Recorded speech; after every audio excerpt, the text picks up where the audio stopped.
How's it going, everybody? Welcome in to another episode of the Mavs Step Back Podcast. I'm your host, Dalton Trigg. I'm joined, as always, by my co-host, Drew Johnson. You can find both of us on X at Dalton_Trigg and at Coach Drew33. Be sure to like, rate, and subscribe on all your favorite podcast platforms. It really helps us out, and we really do appreciate it. DJ, the Mavs are on an absolute tear right now, and the competition hasn't been the stiffest lately. That Memphis game, that was high level competition and high level drama and anything else you want, any other superlatives you want to throw out there. But for the most part, the Mavs have hit a favorable part of their schedule, and they're doing what good teams are supposed to do. You win the games in front of you, no matter who you're playing. Well, on Thursday night, they played the Washington Wizards in DC. Wizards, the worst team in the league. It's really not even close. They're 2-18 on the year. They didn't win an entire game in the month of November. Just crazy bad how bad the Wizards are. But the Mavs, they came into DC. They took care of business. It was a blowout. It was never even remotely close. There was never any moment where you were like, the Mavs might not win this game. No, from start to finish, you had an idea of how this was going. But the Mavs won 137-101. 8 guys scored in double figures, 4 starters and 4 guys off the bench. We'll start with Luka, and then we'll make our way, through several of these guys' performances. But Luka, he had a triple-double. I believe this is the one, if I saw it correctly from Mavs PR, this is the one that tied him with James Harden all time. Mm-hmm. And I think, if I remember this correctly, I think Luka tied James Harden last season too. I'm pretty sure that's right. So maybe James Harden got him another triple-double this year that I didn't know about, or toward the end of last year. But anyway, Luka is now tied for 7th all time with 78 triple-doubles. He's tied for 7th with James Harden and Wilt Chamberlain. Wow. And the only other players ahead of Luka in the triple-double category in NBA history are his head coach, Jason Kidd, at 6, LeBron James at 5, Magic Johnson at 4, Jokic at 3, Oscar Robertson at number 2, and Russell Westbrook at number 1. Yep. So very, very good company that Luka's in with the triple-double stuff. And let's see, he is now 29 triple-doubles away from tying Jason Kidd. So it's going to be a while before he gets there. But he had a very solid game in this one. He tried to force the issue a little bit in that first quarter, or in the first half, I guess I should say, because he had 4 turnovers. He was just kind of, forcing lobs that weren't really there. And then he overthrew Gafford on one of them, which is kind of crazy. It's kind of hard to overthrow Gafford, but he still ended up with 21 points, 10 assists, 10 rebounds, 2 steals, 1 block. He was 7 of 17 from the field, only had to play 32 minutes, and he was a team high tying plus 36 on the night. So what are your thoughts on Luka? And, what are your thoughts on the Mavs in general? Because this is an incredible run this team is on right now. Yeah, man. It's, and it's really funny because, in my opinion, and I think a lot of others will agree with me, I think we're the hottest team in the NBA right now. I really do think we are. And the funny thing about it is you're not hearing a single thing about it in the national media. Not one thing. The silence is deafening, but the numbers speak for themselves. So, just continue to achieve even when people don't recognize you for it. That's the best thing I can say. But, and just to add some context to that too, the only other team in the league that's won at least 9 of their last 10 games is the Celtics. So exactly. It's the Mavs and it's the Celtics. Exactly. And you hear all about the Celtics, but you don't hear nothing about Dallas. Nothing. And then you hear more about the Lakers than both of them, which is hilarious. The Lakers are terrible. You're a freaking dumpster fire. Uh, I mean, who it's would have really thought? it's really interesting how, the media is so selective with who they decide to cover. And it's not based on merit, it's not based on performance, it's based on who you are and who you have on your team. What coast you're on? Exactly. Well, that helps too.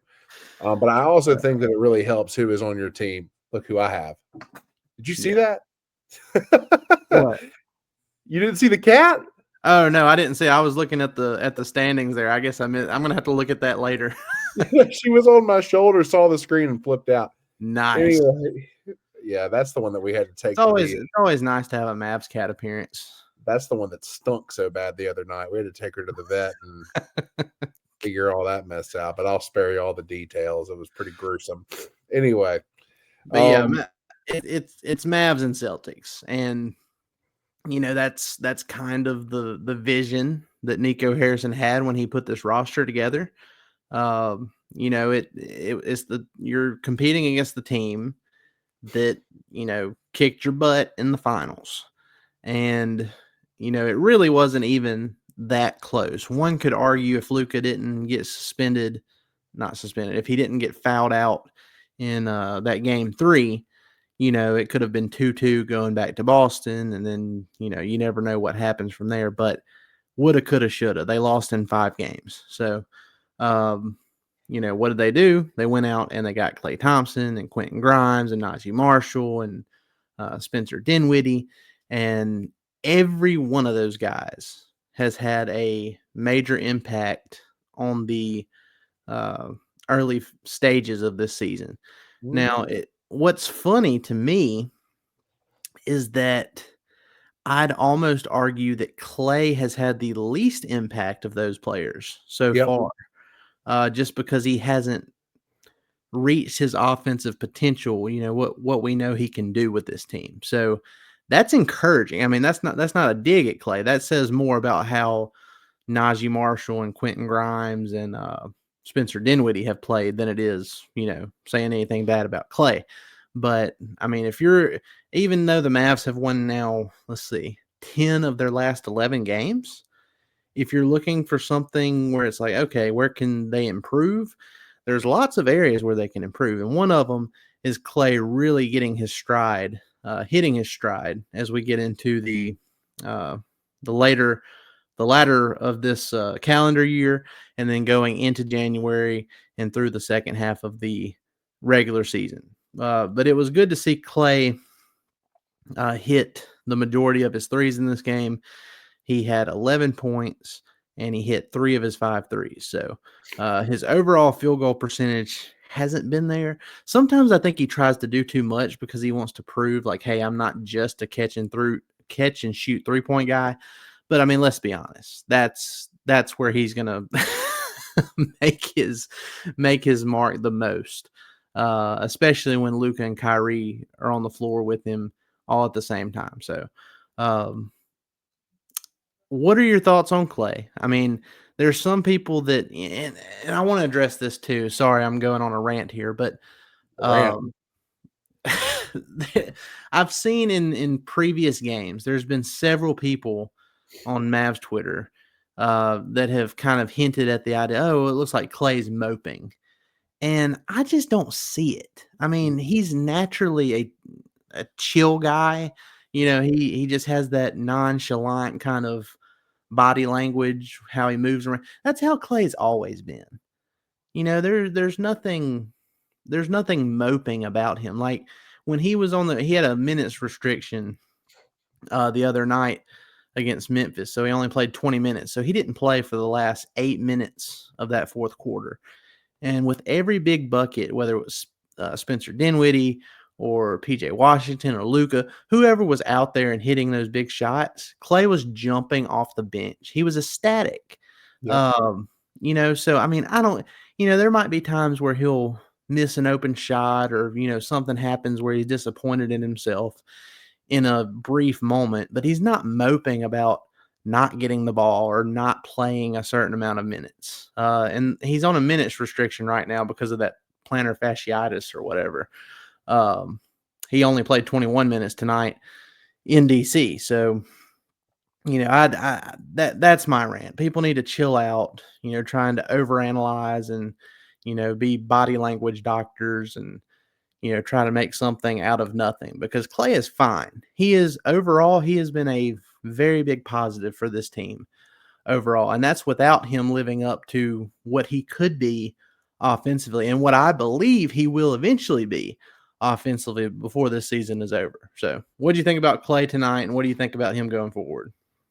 Body language is such a funny thing to read because, what means one thing for one person means something completely different for someone else. And, interpretations are all up in the air, and we really don't know what a guy's feeling. But I have to agree with you. I don't see it. And I like to think that I'm a pretty good reader of body language. I think that Klay is just a really, he's the coolest of the cool. You know what I'm saying? He's been that way his whole career. He never gets too high. He never gets too low. He may express frustration at times, and there was that one time where he got into that on court scuffle with who was it with again? I can't remember who it was with. It was a few years ago. He got ejected. Devin Booker, maybe. That's who it was. Yeah, it was Devin Booker. Yeah. So he don't like Devin Booker, but you know, I think I'm with you. I think people are reading into that a little bit too much. I really don't see any smoke with this. And also just based on his play, yeah, he could play better. Yeah, he could be more assertive, but I don't hate what he's doing right now. I think he's playing solid defense. I think that he's being efficient, which is what I'm most worried about whenever it comes to shooting. And no, he's not going to blow you away with a 30-point game, but we don't need him to do that. We just need him to knock down open threes. And he's making good decisions. Yeah, and he does. There are times where I feel like he overextends himself a little bit by trying to handle the ball a little bit too much in traffic. But overall, I think Klay's doing a good job, and I think people need to back off. And I'm not upset with Klay. Can he score more? Yeah, but I'm not upset with what I've seen so far. Yeah, I'm not either. I think he's been great. Mm-hmm. And I mean, how sick do Lakers fans have to be right now? seeing their top free agency pipe dream. Not only did he not choose the Lakers, Klay, he went to the Mavs. The Mavs have a younger version of LeBron James. We've always said that Luka is kind of like the European LeBron with how he plays. So the Mavs have the younger European LeBron. They got Klay Thompson. They got Kyrie Irving, who's been another Lakers pipe dream for years. and they have a front office that's gone out and surrounded those guys with very high quality role players to the point where they made it to the NBA Finals, and then it just got even better, with how they built their roster after that, added to the roster. So for the Lakers to be in the situation they are right now, they're now 12-10 on the year, and it's looking like a sinking ship in LA. They got to be sick. So well, that's another point that I want to address is the depth. And our level of depth right now, this may be the deepest Mavs team in history. It really might be. I don't think it's any question. I think it is. Yeah, because, I mean, tonight we had 8 people in double figures, and we're missing one of our main scorers in Najee Marshall. Najee Marshall is like almost a guaranteed 20 a night. And we're still able to do numbers like that. And what that does is it takes the pressure off of guys like Klay, off of Kyrie, even off of Luka, even. You don't have to produce as much. In fact, we've talked about this before. When it comes to Luka, it's actually better whenever we don't produce as much in the scoring department, because he's able to really feed into his true instinct as a distributor. So, it all comes back to Nico Harrison and the job that he did assembling this roster. And it's amazing to think that it just took 2 years to assemble the deepest roster in a franchise's history. That's what's really outstanding about all this. Yeah. The efficiency in which Nico Harrison has worked has been outstanding. Like the situation he inherited at the time, like you remember, we were talking about it when he took over. It's like, the draft asset covered wasn't like outstanding. It's like, what can they do? How are they going to get the second offensive star capable guy next to Luka, because Luka was running himself ragged. Mm-hmm. As good as Jalen Brunson was there at the end of his tenure in Dallas, in that playoff run, he wasn't at the level he's currently at with the Knicks. He wasn't that guy yet. Yeah. So Luka was shouldering so much of the burden, and you look what Nico did. He traded KP when he first got there, and got Spencer Dinwiddie and Davis Bertans. He was, he had a couple of nice moments, but it was mostly Dinwiddie that, helped ignite that run to the Western Conference Finals in 2022. And they just didn't have enough in the front court. Dwight Powell was still starting. Yeah. And then you fast forward to the next year. You still had a front court issue, but the Mavs went out and traded for Kyrie. He all that drama was going on with Kyrie in Brooklyn. His trade value was low, and what did they end up doing? They flipped Dinwiddie, Dorian Finney-Smith, and 1 first-round pick for Kyrie, which in hindsight is probably one of the most lopsided trades in NBA history. Fleece the hell out of him. Kyrie, still in his prime, went for Dinwiddie, Dorian, and a first-round pick. That is insane, looking back on it. Brooklyn, the Nets just stay getting fleeced, man. I mean, the worst, obviously, was what Danny Ainge did to him whenever he traded away 2 of the big 3 to him. But it's just funny. They may have the worst trade luck of any franchise ever. I mean, DJ, think about it. The reason Kyrie's trade value, or the main reason, in my opinion, that his trade value was low at that time, was because he didn't want to get the COVID vaccine. Yeah. And it's not like, and the anti-Semitism thing that didn't help him any, especially. Yeah. That's that too. I forgot about that. But he also did not. He was like anti-vax, and so with what the rules and regulations were in Brooklyn at the time, he wasn't playing any of those home games. So because of that, it's like, okay, well, what's this going to look like going forward? Is he ever going to be able to play home games if he refuses to, to comply with, state regulations and everything? And then obviously, like you mentioned, the anti-Semitic stuff, that was not good. I completely forgot about that. He posted something to his Instagram that it was like a book that was promoting stuff like that. So yeah, I do remember that. Mm-hmm. But still, in hindsight, mega steal for the Mavs, because you just don't get superstars in their primes for that kind of trade package.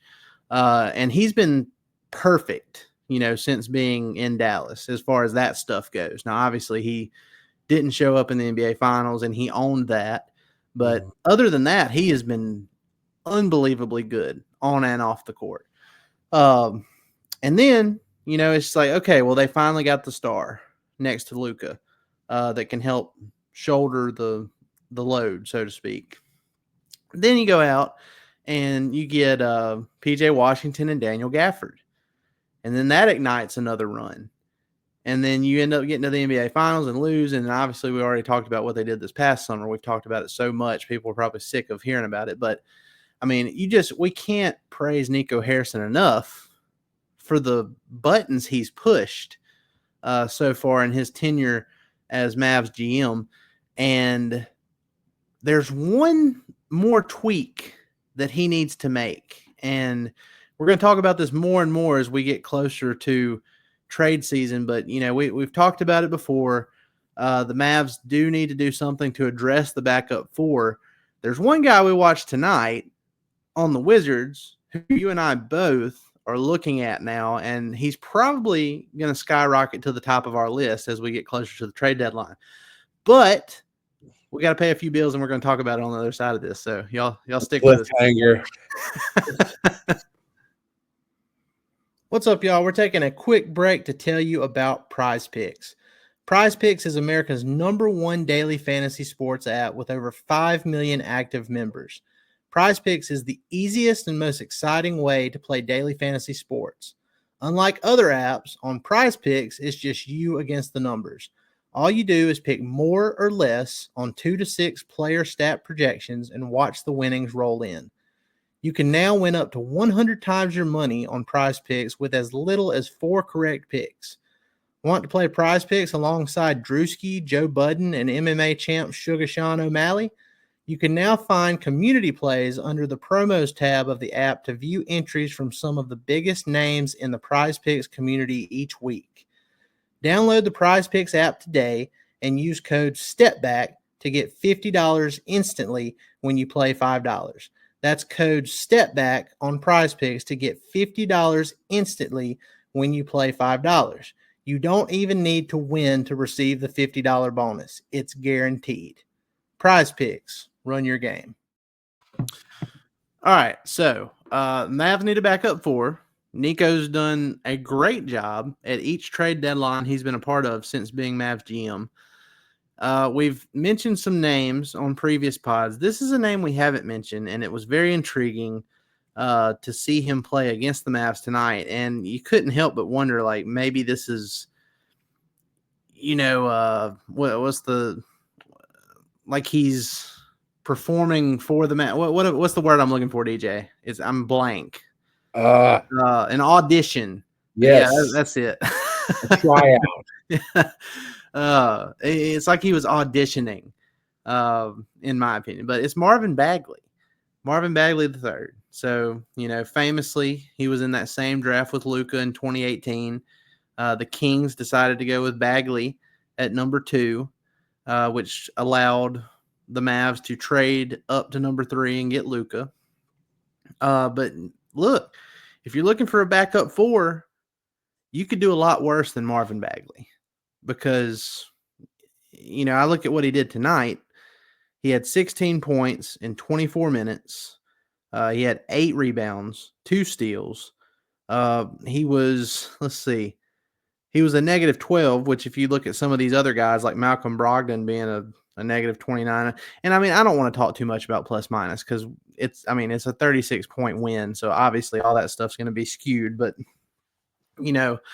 I really like what I saw out of Bagley, especially when you consider what the Mavs have been getting from Maxi Kleber at that backup 4 position. So, I wonder, given the Mavs' history trading with the Wizards, you go all the way back to the KP trade, you go back to the Gafford trade last season. I wonder if they can do another trade and somehow get the Wizards to take Kleber and either like a second-round pick or maybe even throw Hardy in there because, Dante Exum's going to come back at some point, and I just don't know if Hardy's even going to play anymore.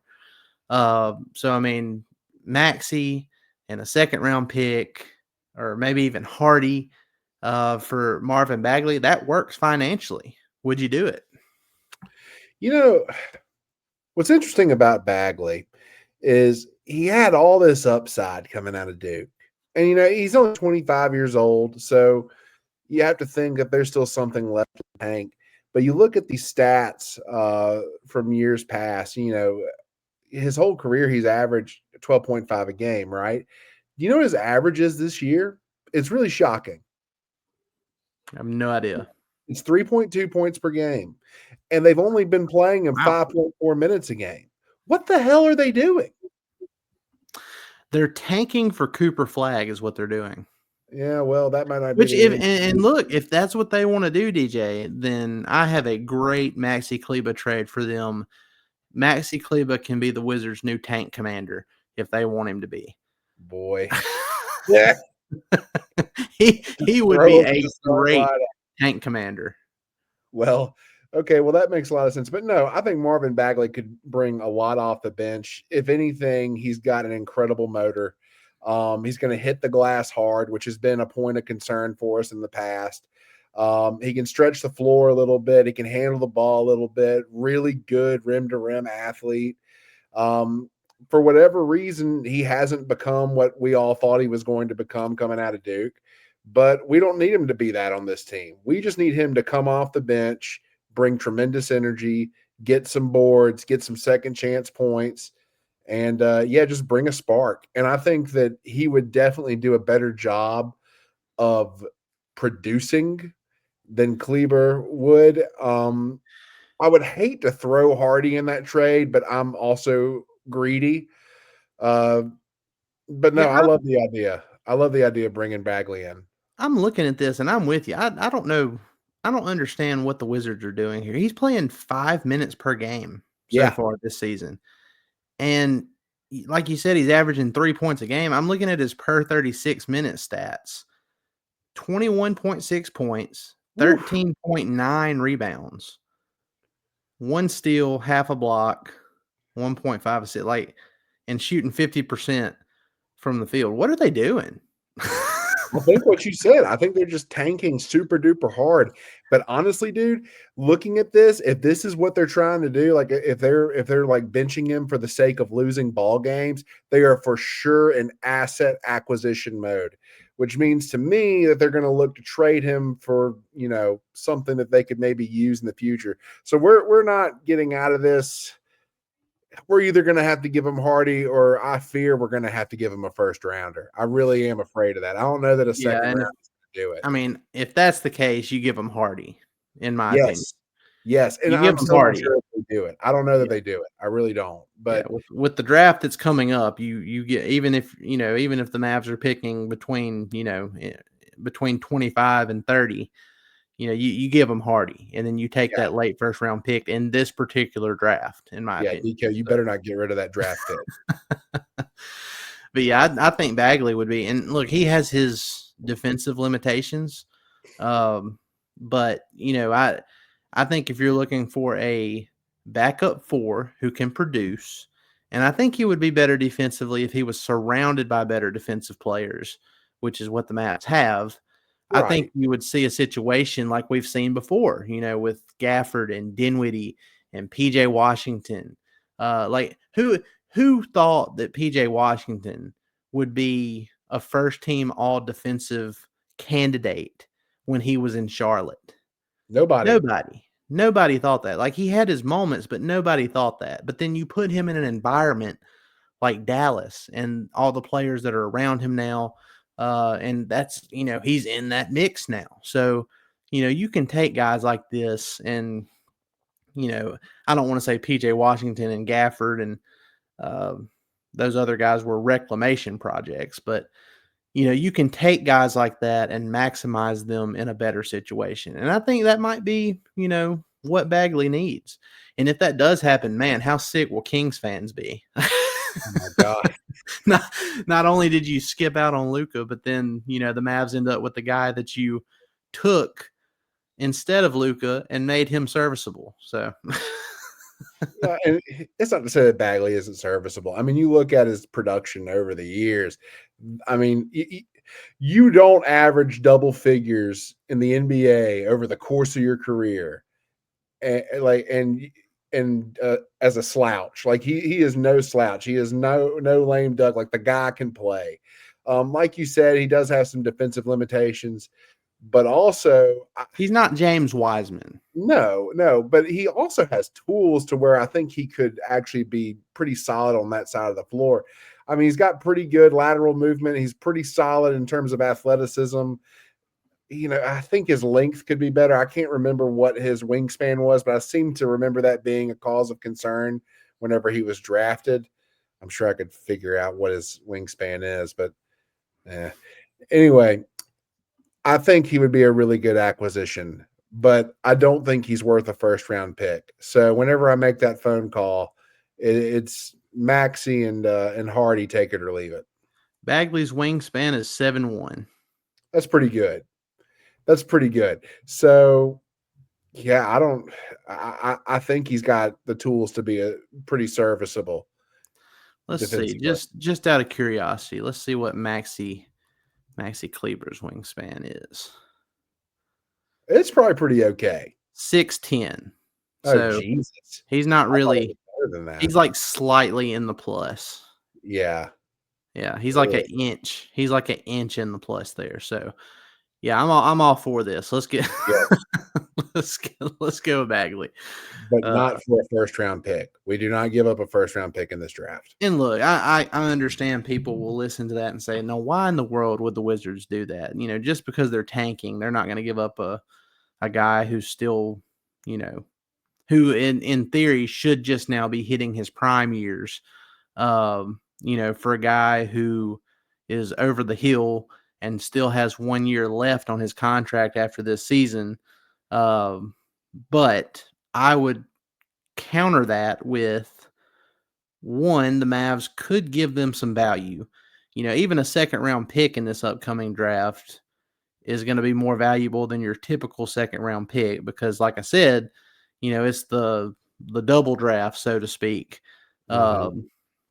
So, that could be more valuable. Hardy just signed a very team friendly contract. And like I said, Dante Exum is eventually going to come back and he's very good defensively. And we saw what he could do offensively, especially in the regular season last year. So you have to wonder if Hardy is going to be in a situation where he's happy and can continue to grow because of, all the different guards the Mavs have on the roster now. So, Yeah. and my third point that I was going to make that I almost forgot about, the Wizards are kind of dumb. So the Wizards tend to make dumb moves, like taking Jordan Poole and that awful contract, thinking he was going to be the next big thing, stuff like that. So um, I think it's possible. I know people will say, oh, why would the Wizards do that? Because they're the Wizards, and the Mavs should try and take full advantage of that. And I'm not saying Marvin Bagley is the only backup four that I'd be targeting if I was Dallas. But as of right now, that is my favorite idea. So, Well, my response to why would the Wizards do that? They're not using him. He's literally just taking up space. They're playing him 5 minutes a game. So essentially, you'd be getting something for an asset that you're not even using. yeah. You're not even playing the guy. So that's my why. But and really, that's besides what you said. That's really my only thing. I mean, they're not playing him, so why wouldn't they trade him? In fact, with them not with his minutes being as low as they are, I almost wonder if he isn't trade bait already. Yeah. Yeah, that could be something too. They might know like, hey, there's a good chance that we're going to trade this guy, so there's no reason to play him a lot of minutes and risk him getting, Yep. play him enough minutes to show people like, hey, he can still play, Yeah. but don't risk him getting hurt. So, that could very well be what it is. Let me go, I'm interested in this now. I'm going to pull up these his game logs for this season. Let's see how many minutes he's been playing. Let's see. So he hasn't cracked 10 minutes in most of these games. Or in his last 5 games, he hasn't even cracked 10 minutes. And then against the Mavs, he plays 24 minutes. Do I need to go get the tinfoil hat? They want to trade him to us. I don't know.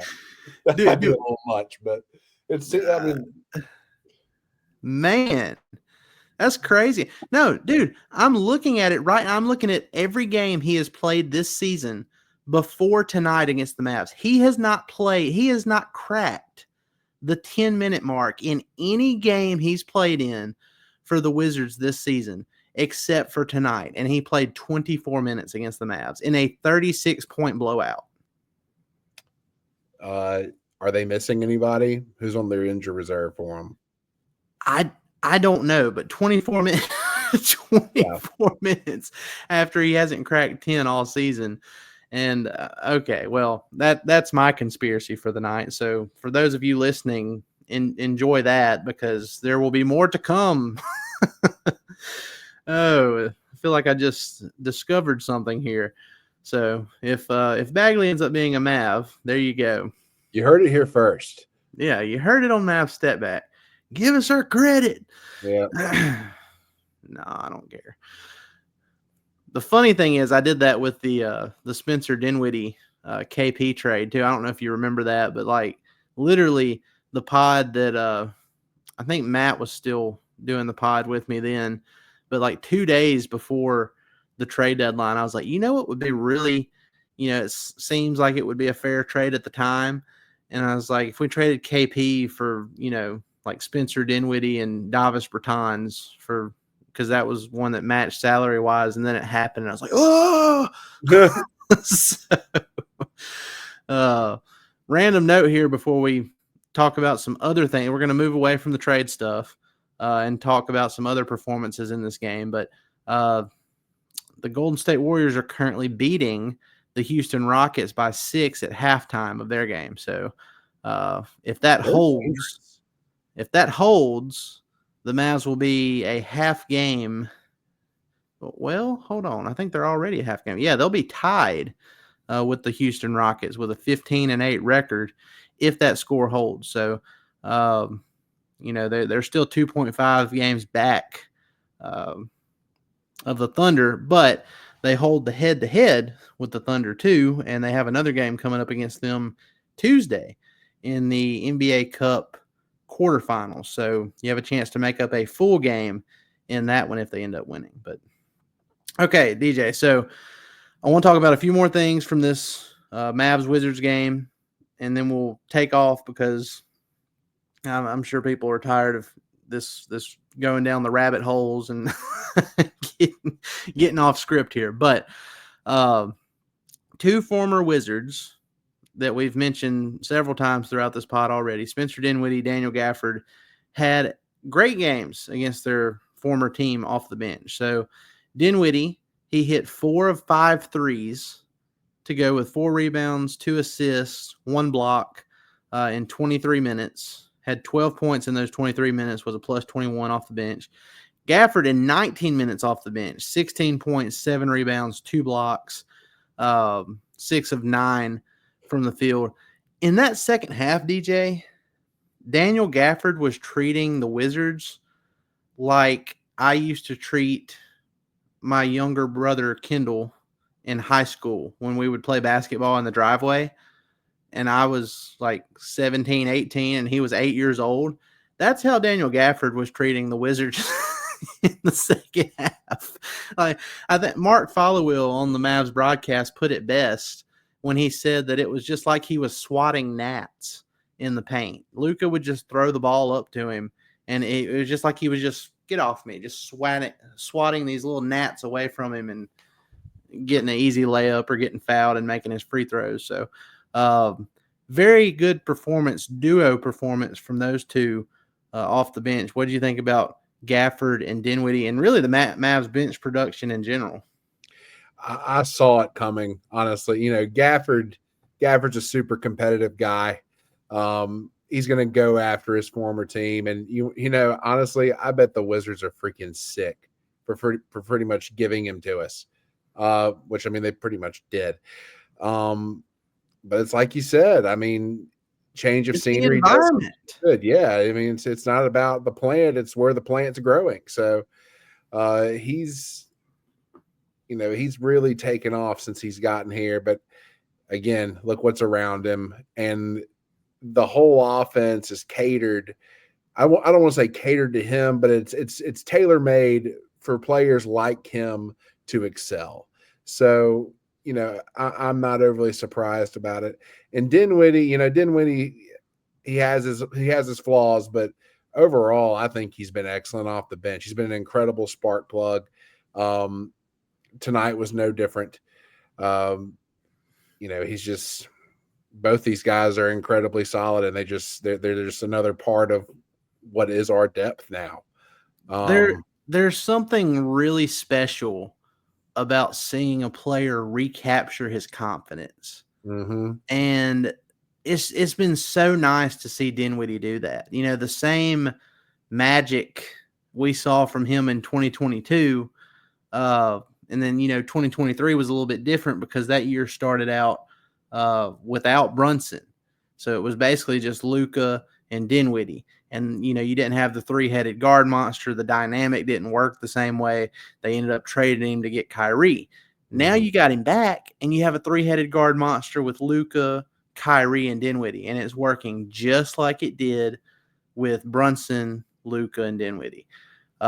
It's working better than that. Yeah. So, it's after what he went through, going back to Brooklyn in that trade and then signing with the Lakers, on the buyout market in the second half of last season, and that didn't work out for him. And, he took a lot of criticism, a lot of people saying mean things about him. And I mean, he did not play good, so that's something that, kind of stuck with him for a little bit. But to come back to a situation where you thrived, a year and a half, 2 years ago, and to rekindle that has been awesome to see. And I'm super happy for Dinwiddie. Like he has been awesome. Like, here's another thing they said on the broadcast that kind of stuck with me. You expect guys, especially veteran guys like Dinwiddie, to bounce back after they have a bad game, like that Miami game let's see, it was last week. He's done more than that. He has been outstanding now since that Miami game. Let's see, how many games has that been now since Miami? 1, 2, 3, 4, 5. So 6 games since the Miami loss, 6 consecutive wins, and Dinwiddie has been fantastic in all of them. So just really happy for the guy. He's really brought a spark back to this team, and it's making our vision come to life. Our vision that we saw for this team in the offseason when Nico was doing his stuff. So, one more thing, and then we'll head out here. But can we name Jaden Hardy the garbage time MVP? Or what's the name that I had for him that I was gonna? Let's see. It was Garbage Time All-Star, I believe, was the exact. Yeah, Garbage Time All-Star. Garbage Time Hall of Famer. He this man, Jaden Hardy, you can put him in a game when it's a blowout, and he will go out there and continue to put his foot on their necks and turn a 25-point blowout into a 30-plus point blowout. In 6 minutes, he got thrown in there in garbage time, the last 6 minutes of the fourth quarter. This dude went out there and scored 13 points on 5 of 6 shooting. He's shown this in the past. He's incredible scoring efficiently in, not very many minutes. So, I know he's inconsistent when he gets regular minutes and Jason Kidd, throws him into the regular rotation and gives him a shot doing that. He is very consistent when he gets garbage minutes and he has to put up buckets. Can I say something really, really disrespectful? You can go ahead. We're past the 40-minute mark of this, so if you're still here, you're a sicko anyway. If you're a Jaden Hardy fan, I'm sorry.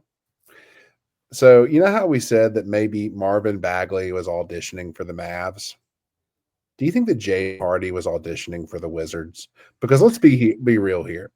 Okay, here's where it gets really, really disrespectful. All right, this is when I'm just going to turn into complete asshole mode. So just bear with me. The Wizards are so bad that nothing that happens out there matters for them. Okay, it's all garbage time. From the tip, it's garbage time. We're in trash time. Okay, what if Hardy gets traded over there and he averages like 60 a game because nothing matters. They lose every game, but he averages like 60 a game. I mean, as long as they're still losing this particular season, I think that would be fine for them. They still lose by 20 plus every night. Like anytime the game gets close, he just chokes up. But anytime it's a blowout, Hardy is just letting it go. Oh my God. And that is my disrespect for the night. Garbage time all-star goes to team that plays tons of garbage time, and garbage time all-star turns into Wilt Chamberlain. It'd be incredible. Garbage time all-star goes to garbage team that plays a lot of garbage minutes. Look, I'm not gonna lie. I would like to see it. Oh, I would be so happy for Hardy. And you know what? If he did that, he would make so much money on his next contract. Oh, yeah. Well, I mean, even if he's averaging 25 a game, he's doing that. But, I really think that's actually a situation that Hardy needs to be thrown into as a young developing guard, because he'll have the ability to mess up as many times as he wants. They'll never take him out, and he'll just play through it. And, on a winning team like Dallas, he can't be allowed to do that because, things matter. But on a team like Washington, where nothing matters, we suck. We're trying to get Cooper Flag. Go off. Yeah. So, it's kind of the same problem with Omax too, right? I love Omax. I think I mean, you can watch these games like tonight where he got, let's see, how many minutes did Omax play? He played 10 minutes in this game tonight. So you watch it, and he's definitely got something defensively, but he's just a mess offensively. Mm-hmm. But it's kind of the same situation where it's like he's probably not going to get enough real reps with this particular title contending roster to where he can develop as quickly as most fans would want him to develop. It's just not going to happen, unfortunately. So, I don't want to see him go, but, it's going to take a lot longer to get him to the point where he is a consistent contributor, at least on the offensive end, just because of how scarce those reps are. So, it is what it is. It's a good problem to have. I'll say that. There's something we could do about that, though. So, since we're going to freaking trade Maxey anyway, why not just shut him down and give Omax all of his minutes? I mean, we've said this before. I think it makes sense. Give the guy some run. Let's see what he can do. We're not going to learn anything about him giving him 4 to 5 minutes a game. How many minutes did he play tonight? Maxey? No. Omax. Omax played 10. Maxey played 17. He's going to need more. He needs those 17. I'm going to be real with you. He needs 15 to 17 minutes tonight to really show what he's got. Yeah. To really get any sort of development out there. Getting thrown in there for 3 minutes at a time isn't going to do anything for player development. It's just not. Yeah. I just look at, every time we have this discussion, I look at the box score just to see. And, Maxi Kleba in 17 minutes had 0 points, 0 rebounds, 1 assist, 2 blocks, didn't even attempt a field goal. Omax in 10 minutes was 1 of 2, had 3 points, 3 rebounds, and 1 block, and was playing some pretty good defense too. So it's like every time they both play in a game and Maxey plays more minutes, Omax is always doing more than him in his limited time. So, I'm with you. Just let him go. Let's see what he can do. And I'm for it. I don't think Kidd will do it because you know how he is about his veterans, but I'm very much for it. I think it would help the Mavs long term. It really could help him short term. If he progresses the way, confidence is a scary thing. You give a guy like that some confidence on the offensive end, and it could be a complete game changer for the rest of his career. So, we'll see how it goes. The Mavs, they're on an absolute tear right now. Their upcoming schedule got slightly harder because obviously we have that Oklahoma City game at Oklahoma City for the NBA Cup quarterfinals that got added for next Tuesday. So the Mavs will play at Toronto Saturday, which is a very winnable game. Then they'll play at OKC for that quarterfinals game, and then we'll see how that goes. Because if the Mavs win that, then they go to Vegas for the NBA Cup semifinals and potentially finals.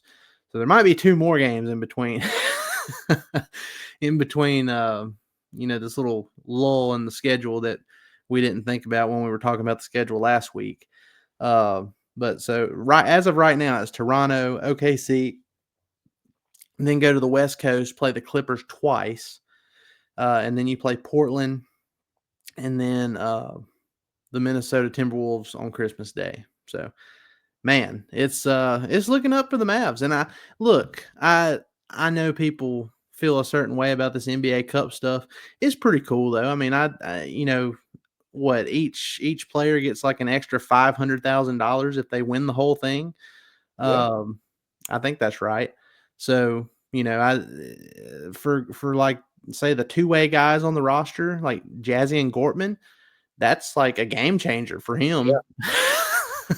So maybe they can get it done, and some of those guys on the end of the bench can get some extra money. Spencer Dinwiddie on a veteran minimum contract, so he could get him an extra $500,000 there. So, but yeah, I'm really excited, and I'm ready to see what happens in Toronto, and then look forward to next week in this NBA Cup madness. Because if the latest stretch has been any indicator, it's going to continue to be a lot of fun. This team is only scratching the surface. The chemistry continues to grow with each and every game, just like Gafford said in his post-game interview tonight.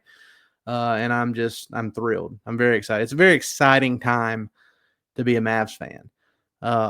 But guys, we appreciate y'all coming in and listening to us every single time we come on here to record. Again, please be sure to go like, rate, and subscribe on all your favorite podcast platforms. Hit that subscribe button on YouTube, Apple Podcasts, Spotify, anywhere you listen to your podcasts. We appreciate it. We hope you have a great rest of your Thursday night and a great weekend. We'll see you next time. Say bye-bye.